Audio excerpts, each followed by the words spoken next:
I find myself appreciating women and valuing what we bring to the world in this writhing, frightening change time more every day. And I so deeply admire men who are learning from women's ways, becoming better listeners, rotating leadership, and staying connected to others, even while you stay true to your own purposes. Remembering the value of beauty, relatedness, flexibility, pausing, and reflection. I am oddly reassured by the ancient prophecies that predicted this would be a time for the return of the feminine, a time for rebalancing the world. Perhaps I seek reassurance from our ancestors for what I already know deep in my bones is true and needed and right. I'm discovering aspects of myself as a woman that I'd largely abandoned, ones that are larger than I've allowed myself to be, parts that are fierce, fiery, and feisty, also playful, sure-footed, and wise. Before, I imagined them too dangerous to reveal. Now, I feel called to bring all of me to bear.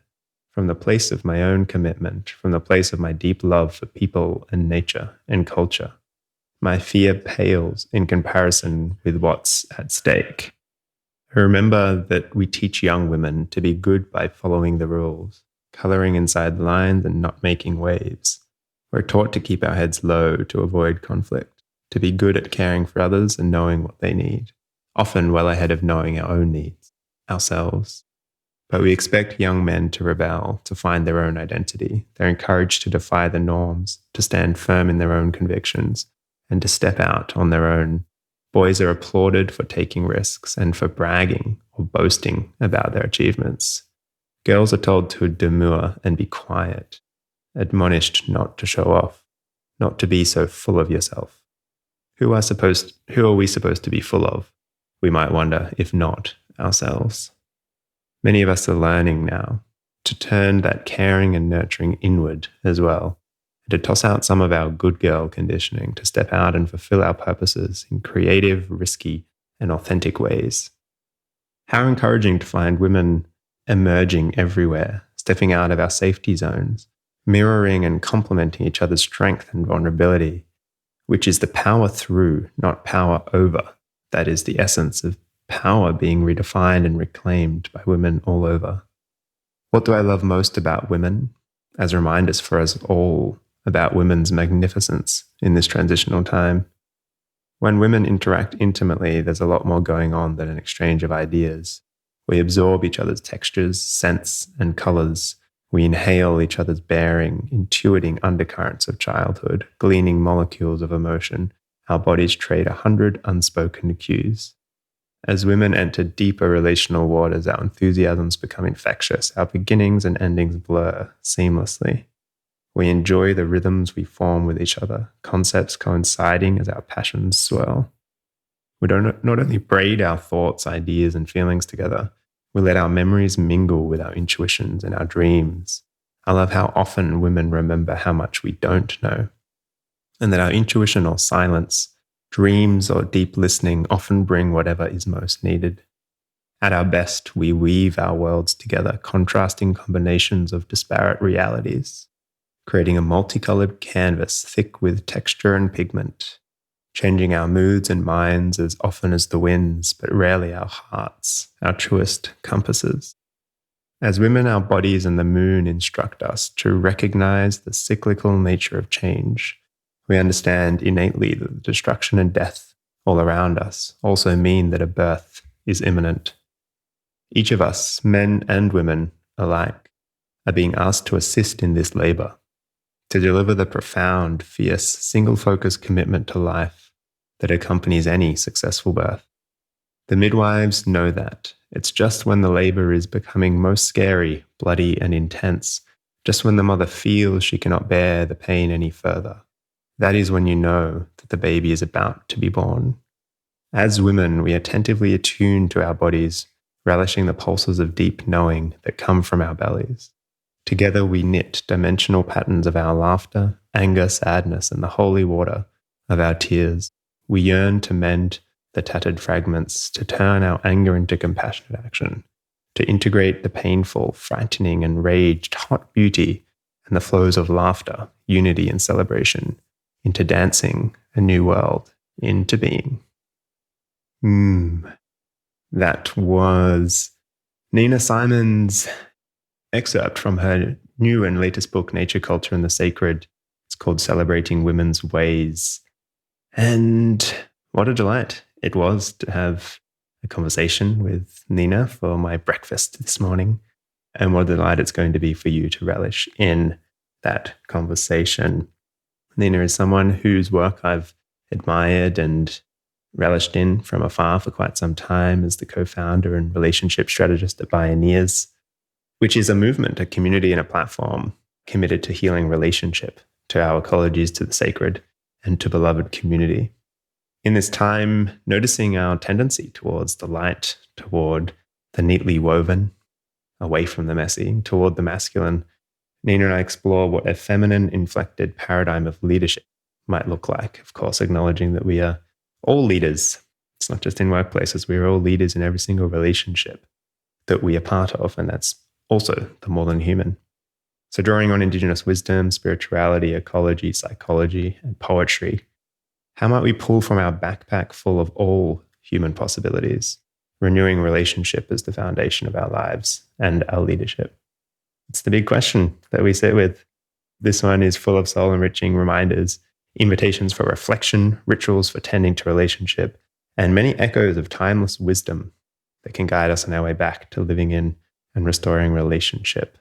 I certainly had a blast connecting with and dancing in the unknowing and the unknown with Nina Simons, and I hope that you do too. I really look forward to hearing your reflections on the other side. Grab a tea, take a breath, notice the inhale, the exhale, and the space between. A moment in between moments. Here you are. You're listening to Spaces Between with your friend and host, L. Jeffrey. An open exploration into restoring connection in the 21st century in our personal lives, our relations, and our communities. What does it mean to live in relationship to the wholeness of who we are together? I'm not one for ads and am one for creating something beautiful with others, in this case, you. So if you enjoy our time together, I do invite you to subscribe on Spotify or Apple Podcasts, rate and leave a review for the show. And if you're feeling super generous and fueled and filled up by our conversations, you might even consider donating or soon joining my Patreon membership. Just visit www.spacesbetweenpodcast.com, where you'll also find show notes and other useful links and resources following these conversations. So this is it. Let's dive in.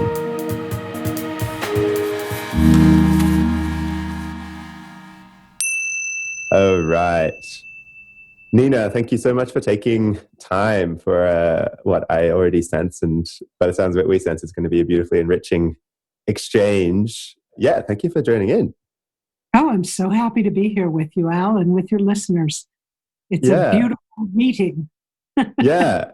And as I was just saying, I'm looking forward to this being my breakfast for this morning, as these conversations often are.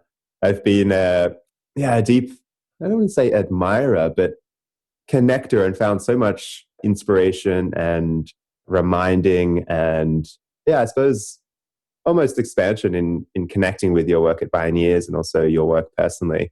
And the beautiful way that you very poetically connect sometimes seemingly disparate realms of whether it is spirituality, ecology, psychology, community, indigeneity. And so I look forward to swimming in those waters together. Well, and I've admired the same in you and your haiku, my friend. So Here we are.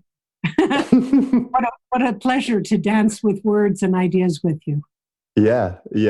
And I suppose as a way of building context to really situate our conversation, obviously we're in a very unique time, as is all time, but I suppose many of us are experiencing this as a real test, a real mirror, a real obstacle course. And so I'm wondering, and it's a big question, but you can take it however, I suppose, feels for you.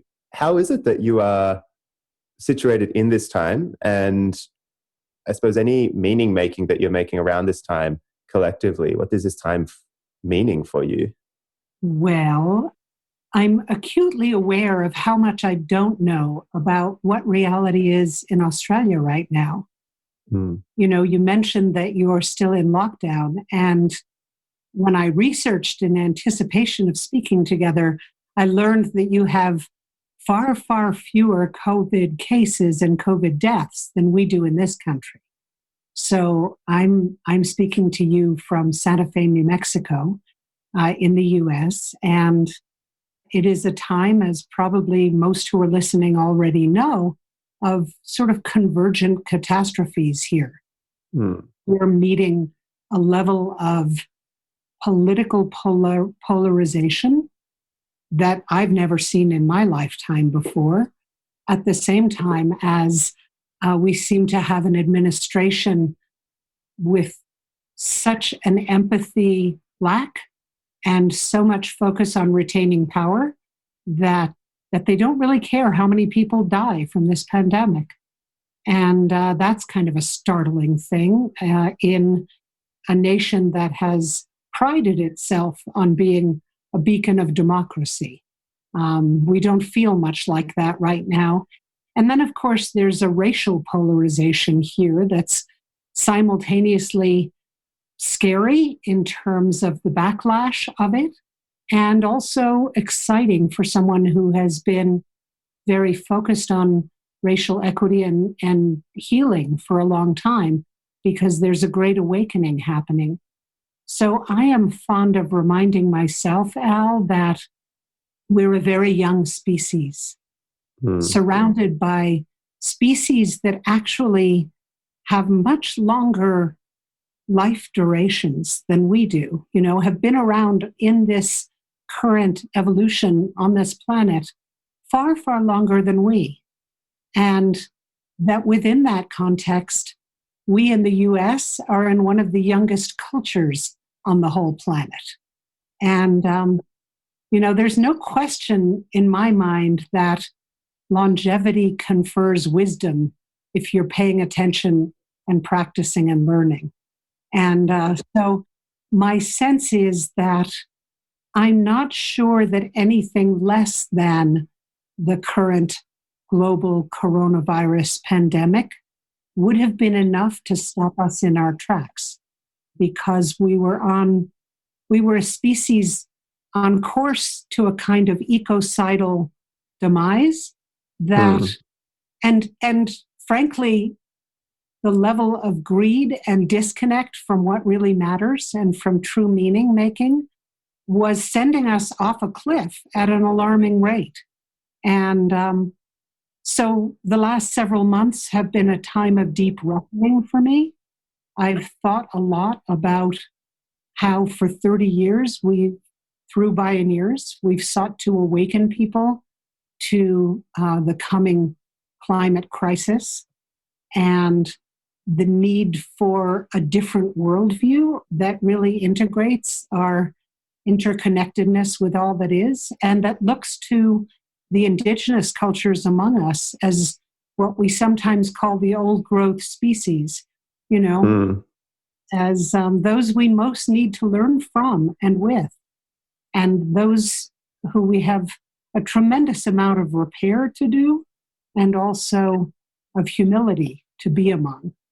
And so I see this as a reckoning for our species, and in many respects, an invitation to uplift our consciousness, especially around interbeing, if you will, and around the interconnectedness of our inner worlds and outer worlds, and need for us to shift our attention from a misguided capitalist, neoliberal, patriarchally informed culture to one that actually respects and appreciates the value of all life.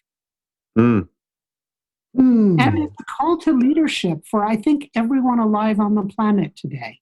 I mean, that's another thing I think we share in common, is a real interest in how are we redefining what leadership is and means. And I honestly believe that anyone alive on the planet today is here with a specific soul purpose and for a good reason. And it's on each of us to find that reason and then to live it. Yeah. Thanks for sharing. And I suppose that's something I wanted to also note in the beginning of our conversation, is just to touch on leadership, to really call in for everybody who is listening in to really, I suppose, note and to pre-frame by saying that we are all leaders and stewards of culture and country and consciousness, and that it's not, when we say leadership, it's not just in workplaces. It's self-leadership, and we lead in the very way that we relate to all around us. And so, yeah, I suppose I wanted to note that as well, just feeling that our conversation may go down, the route of leadership, and to make sure that everyone feels like they're at the table of that conversation. So, yeah. I so agree. And I think that parenting is one of the greatest forms of leadership anyone ever does. And yet, in our inherited definition, it's not included. How crazy is that? Yeah. And caregiving and all kinds of things. Yes. Yeah. Yeah. Mm-hmm. Yeah. Just this morning, I have maybe a monthly top up of reading Charles Eisenstein's The More Beautiful World Our Hearts Know Is Possible.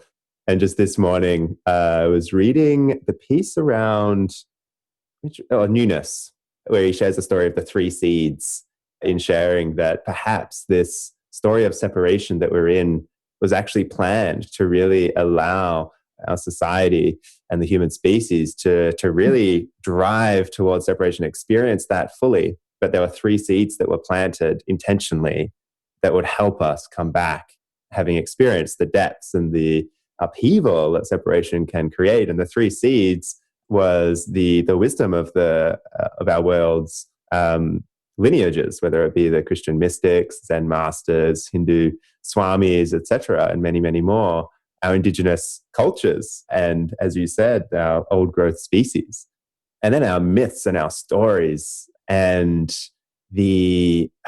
song, and I suppose the ways of communicating that touch on the wordless and invite the invisible. Mm-hmm. And just that came to me, speaking of this time, as a real test to note, like, are we at the precipice? And I definitely sense that, there's a great awakening towards listening to, observing, and starting to build relationship to those three seeds again. We need them. Yeah. And so I'm curious, when you mention about the kind of excitement in this time, I mean, I also feel a kind of excitement, and we were speaking before I pressed record about kind of sense of feeling called forth in this time, that our work of healing, of renewal and restoration feels like we're really being called forth. I suppose I'm curious about when you feel excitement in a time like this, where so many are also feeling suffering and confusion. How does that excitement show up for you? And how do you, I suppose, ensure for yourself that doesn't turn into a kind of urgency or hasteful, response? Well, that's a good question. And it strikes me, Al, that it leads me into a discussion around duality and polarity, which I know interests you, and the dance of paradox. So I remember very early on learning from Alice Walker, I believe it was, who said that happiness and sorrow are just twin poles of a spectrum, and that when she goes into deep grief or mourning or sorrow, she reminds herself that it increases her capacity to feel joy. And so I feel as though I am practicing being in a dance between loss and celebration. A lot of indigenous elders have said that we have 10 years to shift our course, and that the Creator put us here to celebrate life. And I actually believe that. And at the same time, as a deeply empathic person, I can't help but feel so much sadness for the chaos and uncertainty that so many of my loved ones are going through. And so many of my indigenous friends and allies are suffering in this country, especially at this time. And so I feel as though much of my life is teaching me to be in a dance with paradox, and to recognize that it's never an either or. And in fact, this time feels like a time of practicing living with the extremes of both. And, so I also try to practice a kind of cultural humility, which feels really useful at this time, which helps me go into inquiry rather than assuming that I know any answers. Mm-hmm. And just recognizing that while I may have a different perspective than someone else, it doesn't make one right and one wrong. It makes me curious. Again, one of my favorite indigenous mentors, a woman named Jeanette Armstrong from Canada, says that the most valuable thing anyone can give me is a perspective that's 180 degrees opposed from my own, because it forces me to expand my purview enough to encompass their perspective as well as my own. And I love that because it's so contrary to what I certainly grew up with as a sort of mainstream cultural view. Yeah. The humility to, well, for me, and it's really, I suppose, useful for me as well to kind of soothe, in a sense, my own, existential and I suppose my ego or my psyche really wanting to know and to live as a statement instead of living as an inquiry, living as the question, being the living inquiry, which is a really humble orientation towards what can seem like sometimes a very out there, audacious vision that we're all working towards. But it invites a real kind of integrity, which has been a real theme for me of late, is the real, I suppose, integrity at its core being very rooted in a kind of humility in those close-in questions that we're faced with day to day. You know, there's one other thing that you asked about that I want to go back and pull the thread on, which is you mentioned how you asked how I contain that kind of celebration and excitement without feeling that I have to go do something about it. And I find that, in my own, as someone who is a very dedicated feminist, I find myself continually questioning my desire to speak out, my desire to act quickly, and wanting to strengthen my own investment in being.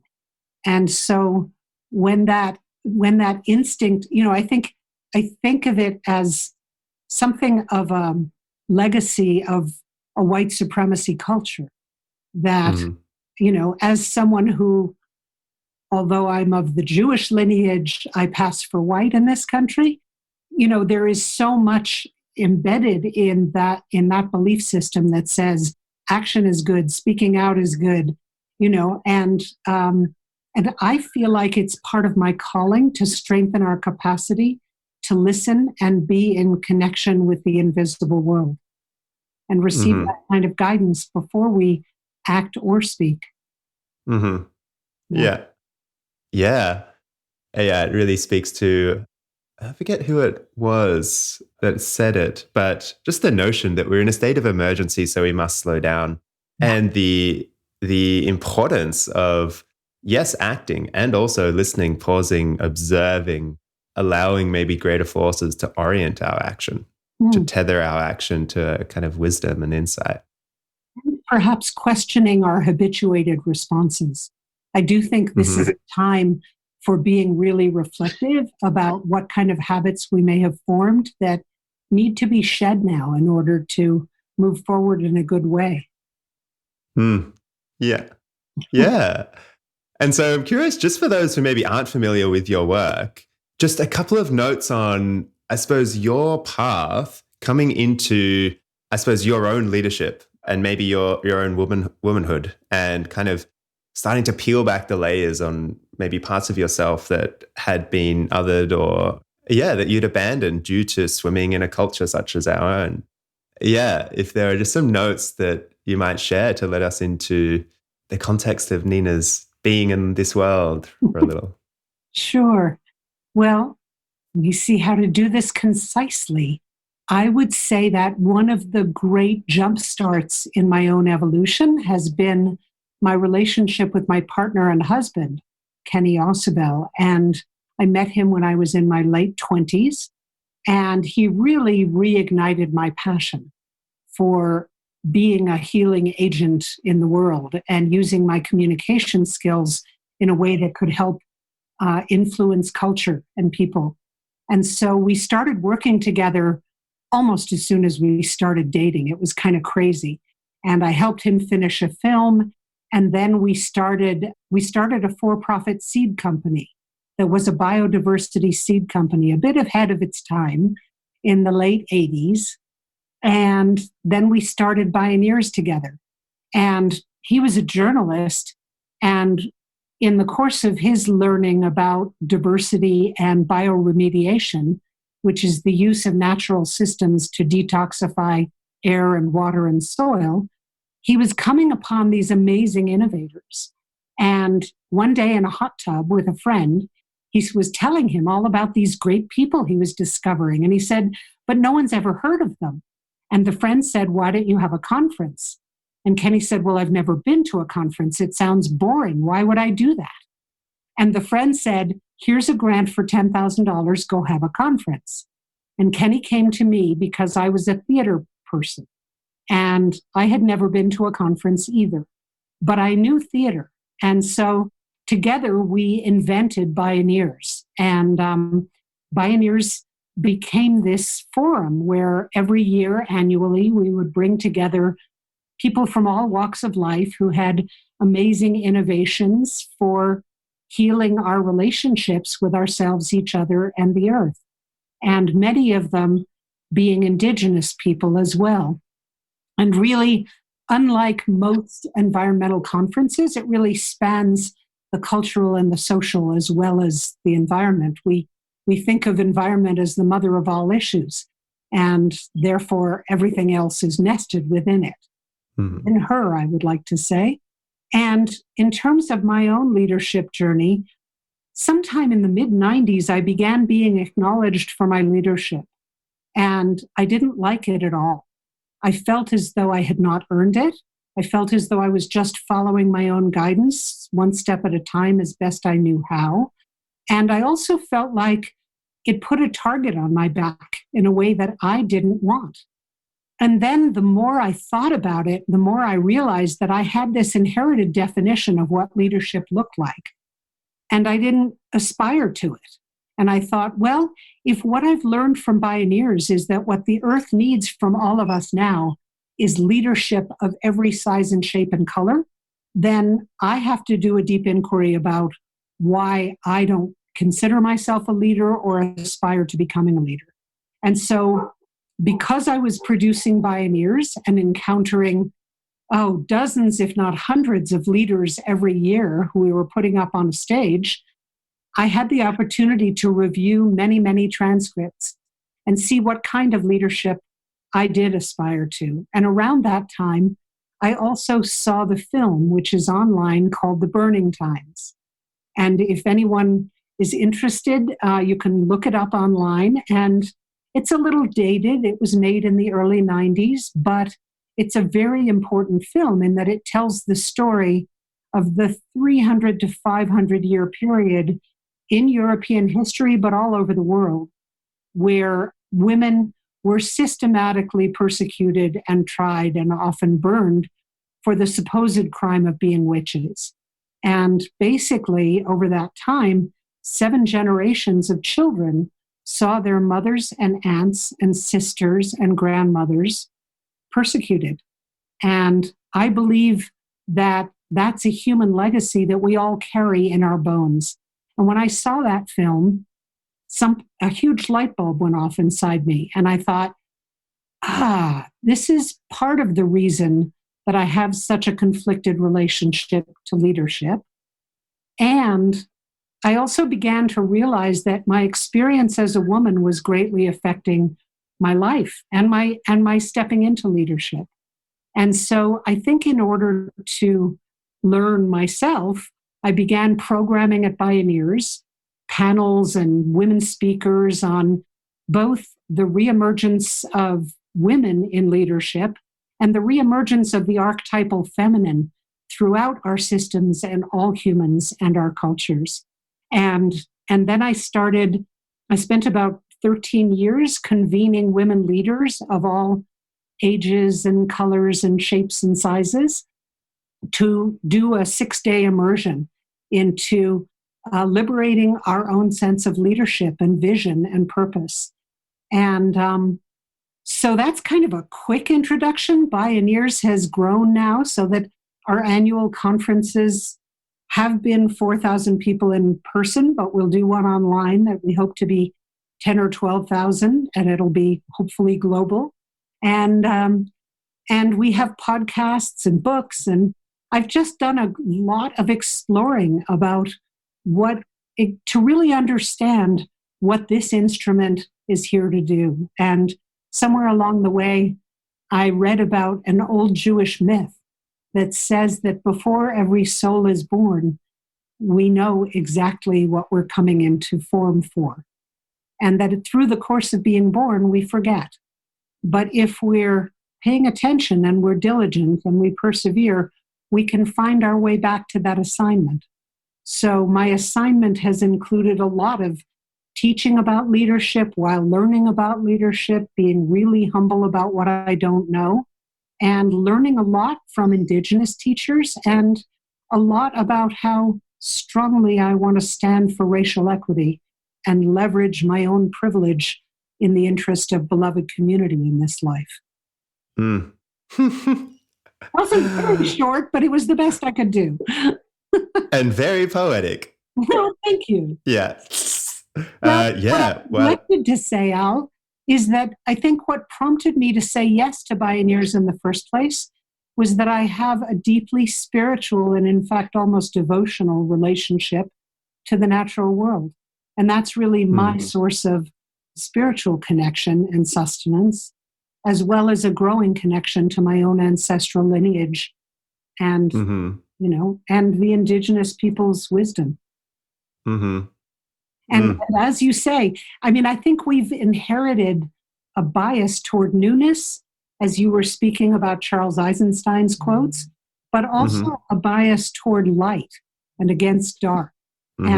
And I think part of the pandemic that we're in is to actually reintroduce us to our interiority and to the profoundly creative nature of embracing the dark and knowing that death has to happen before rebirth can happen.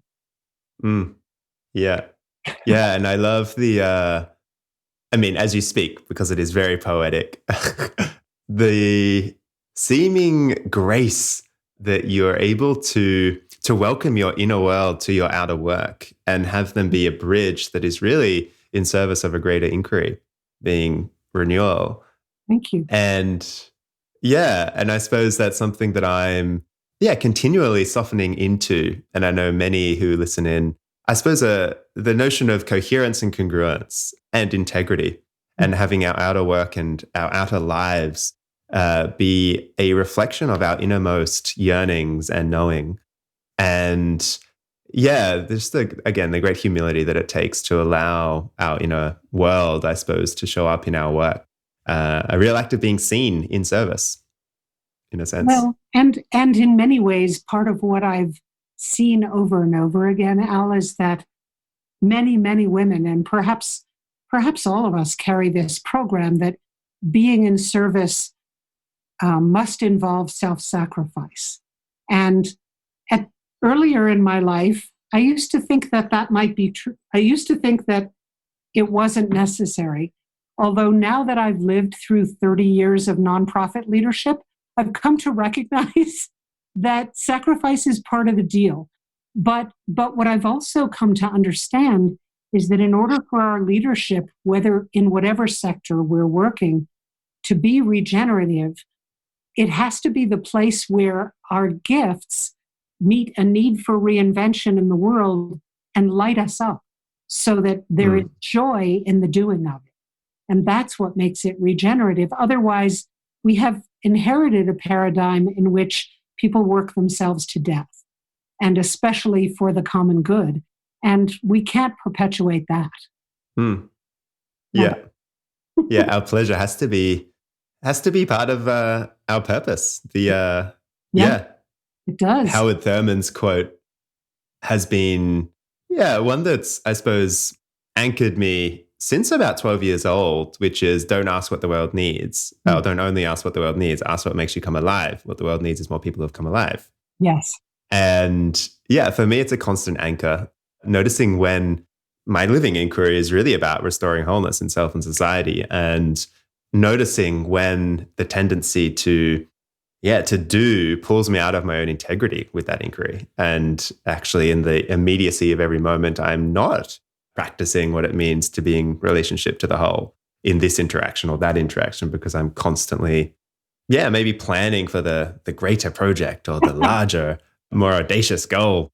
And so rooting in, the real pleasure of my being in the world and being sensually connected to my environment reminds me of rooting it in the here and now. And I was going to ask earlier on, again, to kind of, I suppose, to welcome everybody who might be listening in, whether they identify as male, female, or again, somewhere between or beyond that binary. And you spoke about earlier, just briefly, the archetypal feminine. And so I'm curious how you see everybody's role, no matter how they identify. Yeah, I suppose how you invite everybody to this table around, I suppose, re-empowering women in leadership, and also, I suppose, renewing the role of the archetypal feminine in our leadership and lives. How do you, I suppose, see everybody's role in that movement? It's a great question. And I think, for me, to invite wholeness means to integrate the redefinition of the archetypal masculine as well. I see the ancient Hermetic wisdom of as above, so below, and the yin and the dance of the yin and yang as being, the most beautiful symbols of holism that I can kind of wrap my heart around. And so my sense is that regardless of anyone's temporary gender assignment or the fluidity that exists therein, I want to be able to pull from a toolkit or a backpack that's filled with all my human possibilities. And that includes, everything from the archetypal healthy masculine to the archetypal healthy feminine and everything in between. And so my sense is that to be alive in this time means to embrace that we are all innovators right now, because for the majority of us, maybe not so much for our indigenous brothers and sisters, but for a vast majority, we've inherited some pretty twisted definitions around those gender roles.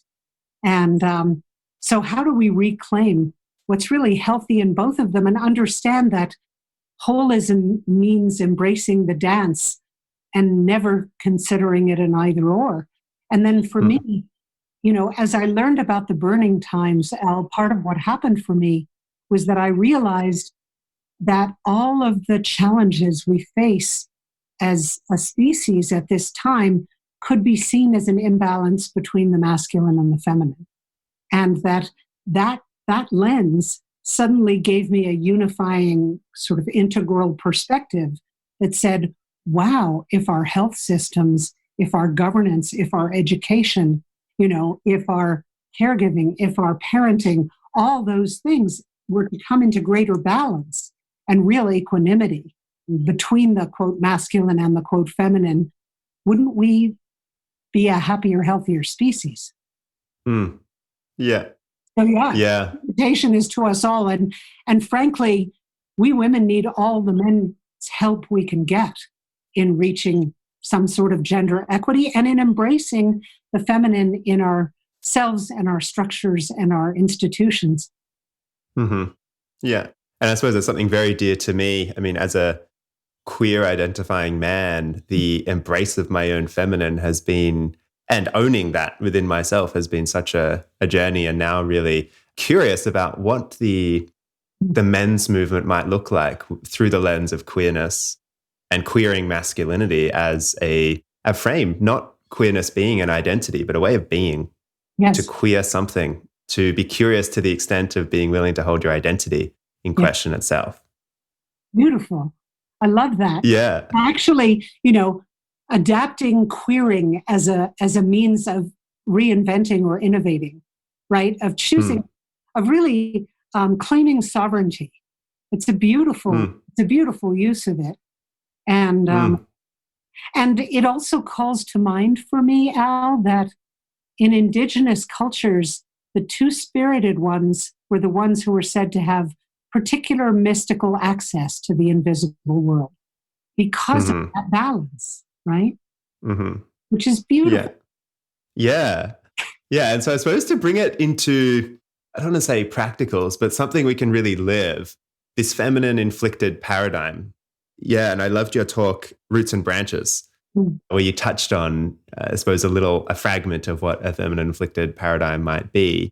Yeah, I'm wondering if you could share a little bit about how does it look in our everyday, whether it's our parenting, our romantic relationships, our platonic relationships, all relationships. What does a feminine-inflected paradigm of relating look and feel like in the flesh? Well, I would imagine it would be very familiar to you, my friend, but it would be a paradigm where we consciously put relationship ahead of task, where we lead from our hearts and let our minds follow.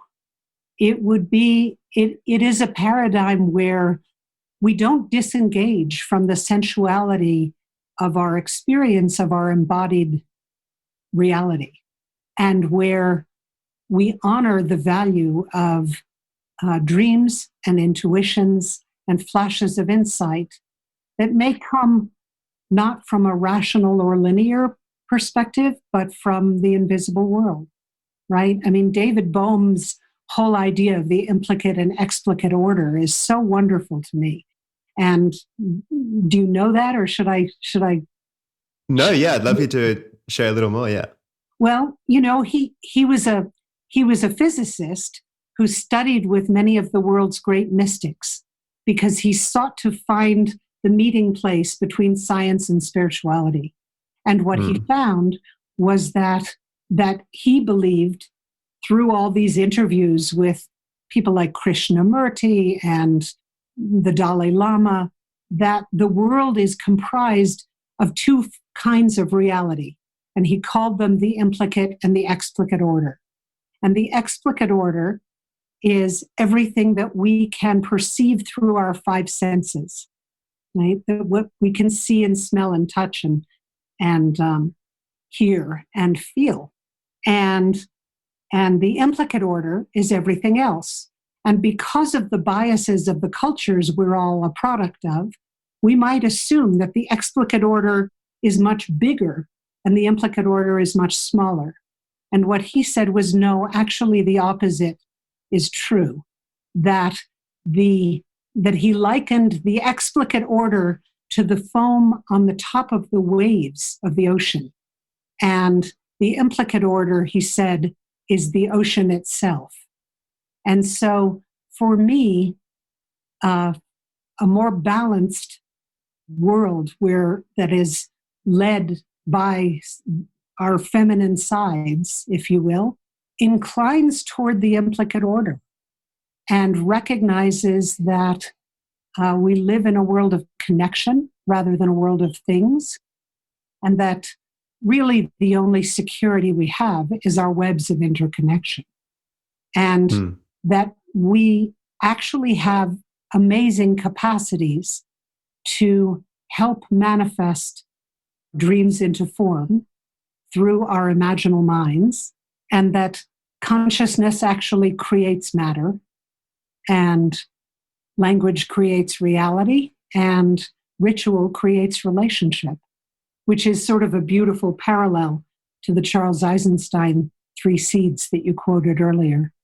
So in lived reality, it means we shift our attention from being goal-oriented to being more process-oriented, and to recognizing that relationships are the foundation upon which any productive collaboration and activity and partnership must rest. And so the relationships are where we need to focus. The spaces between. The spaces between. Exactly. Yeah. Love it. All right, we can end there then, Nina. No. Yeah. I love Martin Buber, I Thou. Exactly. I'm not sure if you've read.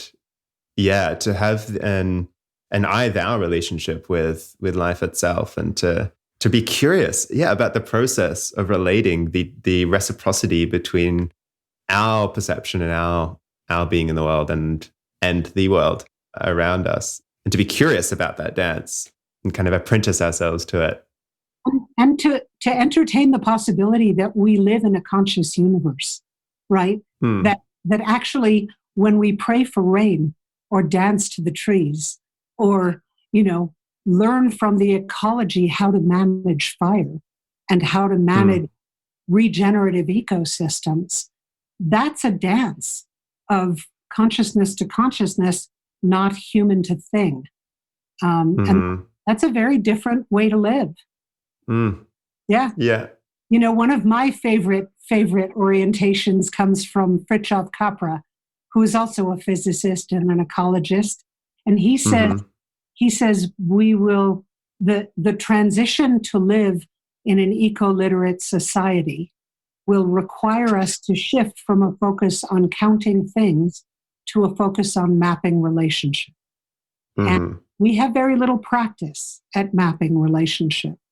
But I'm inspired by the spiders who know how to spin and weave at the same time.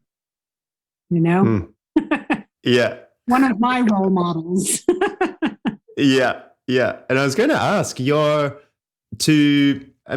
this way of being in relationship and seeing that as a core, it's the formation of self is in relationship. We are relationship. And so, and as we start to, I suppose, come to a bit of a close, I'm curious about your practices and rituals. In saying that rituals tend to or cultivate relationship, how for yourself in swimming, again, in a culture that has a narrative that is quite opposing to that which we are kind of purporting and apprenticing ourselves to, how is it that you practice and use ritual to deepen your connection to being relationship in the world? Well, I have a very self-made experience of that. And I would offer a couple of examples. One is that I realized that when I got out of the shower in the morning and I looked at my body in the mirror, I had this whole chorus of voices go off that would say, your butt is too big and your hips are too wide and your belly's too, right? We all have some version of that, or many of us do. And I realized that really, as I am cultivating myself into becoming who I most believe I'm here to be, I realized that I was committing violence to myself every morning. So I made up a ritual, which was that I take a body oil and I scent it with essential oils that please me.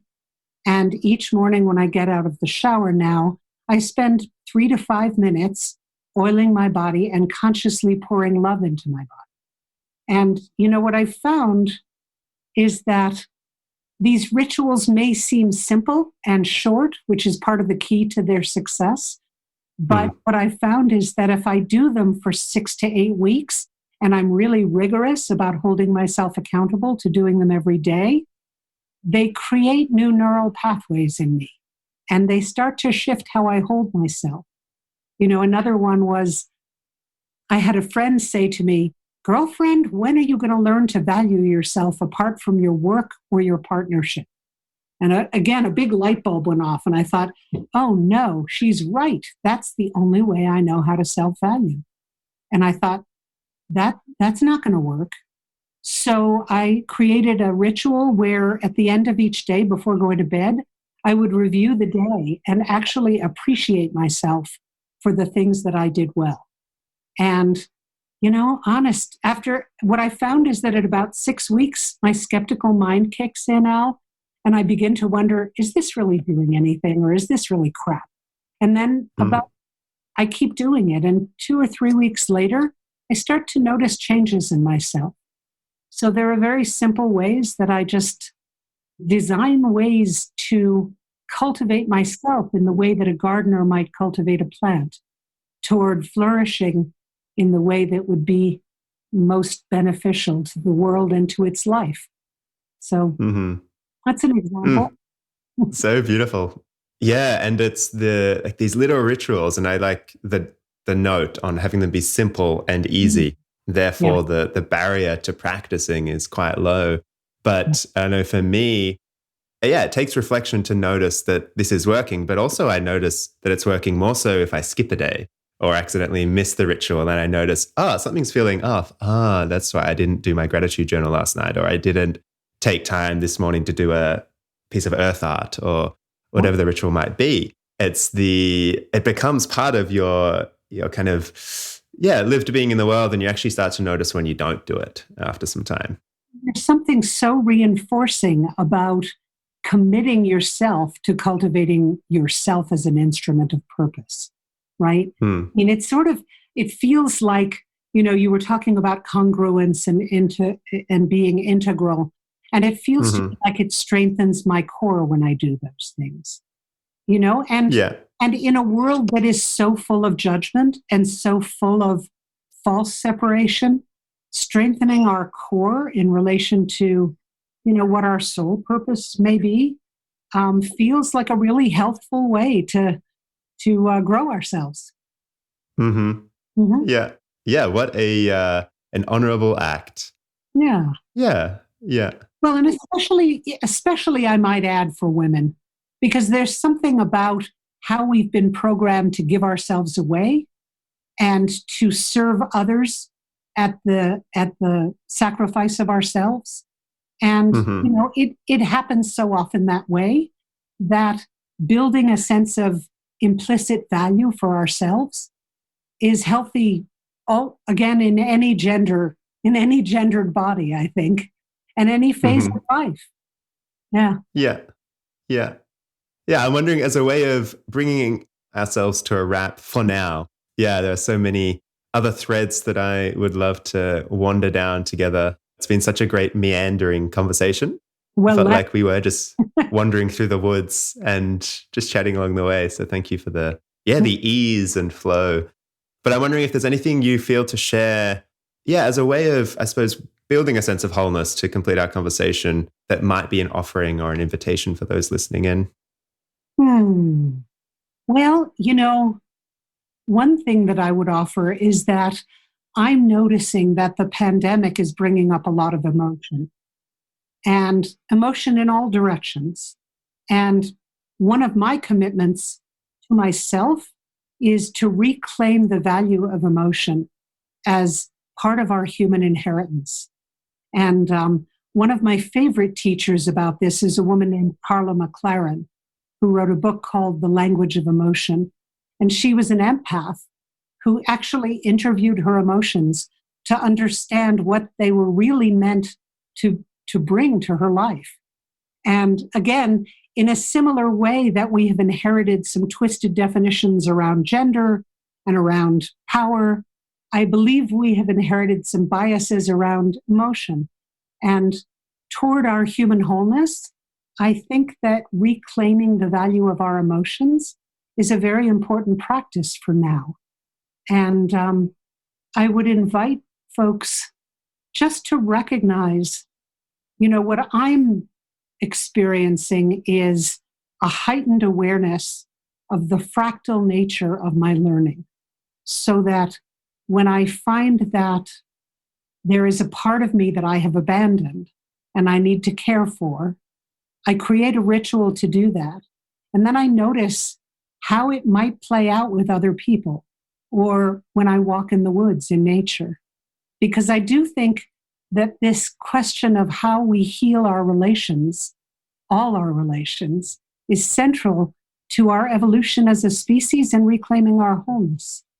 And that practice of just attuning to our inner relationship to ourselves, to the fine points of our relationships with each other, and to the incredible regenerative nature of immersing ourselves in the natural world and disconnecting from the human world for a time, is a very health-promoting practice.